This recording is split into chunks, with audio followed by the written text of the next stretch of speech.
जिन्दगीमा चाहिँ यस्तो हुँदो रहेछ कि जिन्दगीमा धेरै यस्तो यस्तो जग्गाहरू आउनु पर्दो रहेछ होइन यो चाहिँ एउटा जग्गा हो जो कि अननोन एउटा अननोन जग्गा छु अब हामी होइन अननोन जग्गामा छौँ हिँडिरहेको छौँ घुमिरहेको छौँ डुलिरहेको छौँ तर चाहिँ के पाएँ हामीले घुमेर डुलेर केही पनि पाउँदैन केटा हो बुझ्यौ त्यही भएर चाहिँ नि चुप लागेर घरमा बस घरमा बसेर पढ राम्रोसँगले पढ होइन तर यो घुमेर डुलेर चाहिँ नि जिन्दगीमा चाहिँ केही पनि छैन क्या साँच्ची भनेको बुझ्यौ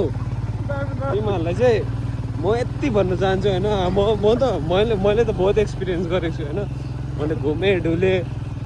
सबै कुरो जग्गा घुमेँ होइन यस्तो जग्गा पनि आएर यस्तो जग्गा पनि घुमिरहेको छु डुलिरहेको छु तर मैले केही पाएको छुइनँ के पाएँ मैले केही पाइनँ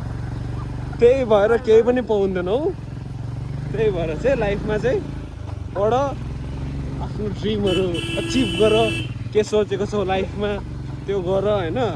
यो गरेर चाहिँ केही पनि पाउँदैन है केटा हो बुझ्यौ ल थ्याङ्क यू बाई बाई